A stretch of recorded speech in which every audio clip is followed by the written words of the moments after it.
आपको बहुत बहुत धन्यवाद आप सभी को।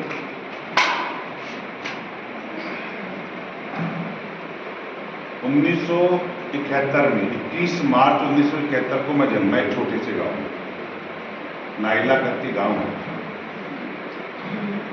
और बचपन से जब मैंने कुछ दिन बताई थी, कुछ लोगों को पता है, जब मैं पढ़ने जाता था गवर्नमेंट स्कूल में पढ़ने जाते थे हम लोग, और 7 किलोमीटर लगभग पैदल चलना होता था, कोई व्हीकल नहीं होते थे जाने के। और 5th क्लास तक, उन दिनों प्री प्राइमरी तो होती नहीं थी, 5th क्लास होती, 1 से 5th होती थी। तो हमारे ताऊजी ही वहाँ पे टीचर थे, वो सिंगल टीचर थे, आप समझो सिंगल टीचर थे वो। अब अगर 100 बच्चे पढ़े चाहे 150 पढ़े, एक अध्यापक क्या पढ़ाता होगा आप कल्पना कर सकते हो उससे। तो ऐसे ही प्राइमरी क्लासें तो वैसे ही पास हो गई। पढ़ने में मैं होशियार था, इसमें कोई शक नहीं मेरा। तो बाकी क्लास के बच्चे बैठे रहते तो मैं थोड़ा सा बड़ा अनईजी फील करता था, कह रहे बैठे क्यों है, कुछ कर क्यों दे लेते। और लंबाई भी ठीक थी, तो मेरे ताऊजी ने हमारे, उन्होंने मेरा नाम बदला, घर पे अशोक नाम था, उससे अनिल नाम उन्होंने दिया, और मुझे एकदम जंप करा दिया 4th क्लास में सीधे। जंप करने के बाद में आगे बढ़ते गए। पढ़ने के दौरान मैं क्या करता, मुझे 5 पैसे मिलते थे घर से, खर्चे के 5-5 पैसे उस जमाने में। उस 5 पैसे को मैं जोड़ता, खर्च नहीं करता। सारे बच्चे खर्च करते, मैं नहीं खर्च करता। और उसको जोड़ते जोड़ते मैंने 2.25 रुपए किए उन जमाने में, 1 रुपये 75 पैसा। और उससे एक मिठाई का डिब्बा आता, उस डिब्बे को खरीदता, उसकी 5-5 पैसे की फिर बर्फी आती थी, बर्फी की चौकी बोलते थे उसको बेचता। यानी स्टूडेंट बनते बनते बैग में वो भी रहती। तो दिन में पढ़ रहा हूं, पढ़ते जैसे बाहर निकला नहीं तो रास्ते में पैदल पैदल आते, तो मेरी दुकान चलती हुई आती। और करते करते मैंने 10th में आते आते 9th क्लास में लगभग 2200 रुपए जोड़ लिए। यानी स्टूडेंट के रूप में बचत का एक नायाब उदाहरण।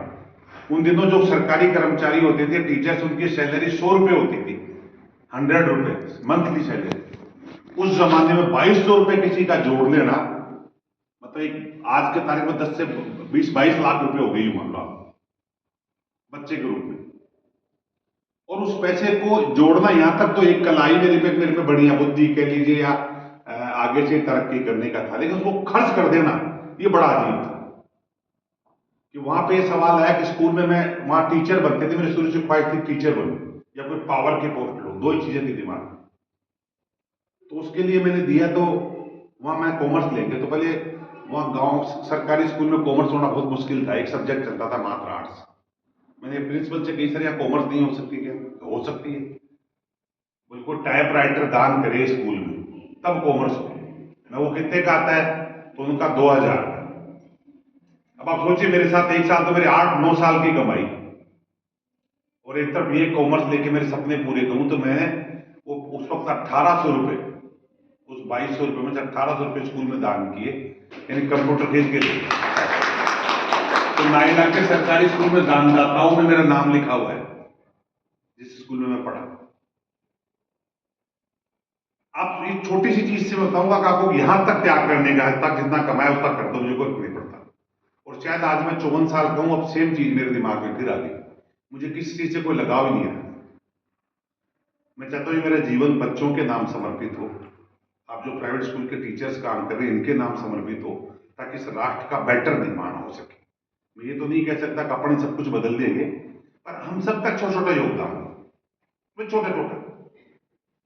और ये सब आप कर सकते हो। मैं बार बार इस चीज को दोहराने के पीछे मेरा रीजन इतना सा होता है कि आप सब में एक पॉजिटिव बदलाव, सब में। जैसे ये मैडम खुश रहती है ना, ऐसा आपके चेहरे एकदम खिले हुए हो हमेशा, कितनी ही तकलीफ हो, अगर आपकी स्माइल फेस के साथ हो तो 50% प्रॉब्लम तो वैसे ही खत्म हो जाती है। कृष्ण भगवान का चेहरा आप कभी गौर से, पूरी कृष्ण भगवान का वो महाभारत आप देखोगे तो पूरी महाभारत में, वो जो पुरानी महाभारत की नहीं तो मैं नहीं देखो, उसमें स्माइल फेस था। तो जब उसके कलाकार द्विवेदी से पूछा गया तो उसने कहा आपने क्या सीखा महाभारत से? कृष्ण भगवान के किरदार निभाने वाले ने उसने कहा मेरे सामने बड़ा सवाल था कि कृष्ण भगवान कभी रोते या उदास नहीं दिखाई दिए, राम बहुत फिर भी सीरियस दिखाई दिए कई जगह, लेकिन कृष्ण भगवान कभी सीरियस नहीं हुए। तो बोले आपने क्या अर्थ लगाया? बोले मैंने 20 लोगों से पूछा कि आखिर कृष्ण भगवान के इसके पीछे क्या है, तो 2 बातें निकल के आई। एक तो कुछ तो ये कह रहे थे, कृष्ण भगवान ने सोच रहे थे कि तुम करो जो कर लो यार, कर तो मैं ही रहूं, क्या करूं। तो बोले एक तो वजह ये हो सकती है मुस्कुराने की, लेकिन बोले मैंने जो महसूस किया है कोते कितने ही संकट आए मुस्कुराते हुए झेलो उनको तकलीफों। तो द्विवेदी कहते हैं मैंने उनसे सीखा, आज मैं उस चीज को प्रत्यक्ष रूप से काम में लेता हूं। शायद यही चीज मैंने सीखी डायरेक्ट इनडायरेक्टली, कि कितनी तकलीफ आए थोड़ी देर टेंशन में आता हूं, फिर बाद में देखता हूं टेंशन से तो हल होगा नहीं ना, अपने समाधान तो खोजना पड़ेगा। तो जब कभी आपके सामने जीवन में प्रॉब्लम आए तो या तो भाग लो या भाग लो। आप समझिए, छोटा सा वर्ड है, या तो भाग लो या भाग लो। जो भाग लिया वो कुछ नहीं पा सकता है, लिख लेना बच्चा, कहीं नहीं पा सकता जीवन में।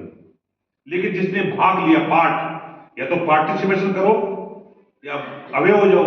तो जिसने पार्टिसिपेशन किया उस समस्या में, वो हर आदमी कुछ न कुछ लेके निकला है, कुछ न कुछ कहीं उठा देख लो आप। एक दूसरा जो मैंने महसूस किया कि इम्पॉसिबल कुछ नहीं होता इस दुनिया में, इम्पॉसिबल कुछ है ही नहीं। जिसने कुछ करने की ठानी, जिसने उसे अचीवमेंट कर। मैंने ऐसे ऐसे लोग देखे जो एक विकलांग है, एक लड़की, और वो वर्ल्ड की 8वीं चोटी चढ़ चुकी। उसका नाम एक शिना करके है लड़की, है एग्जैक्ट तो मुझे ध्यान नहीं। उसका 2012, 14 या 15, 16 में पैर कट गया उसका,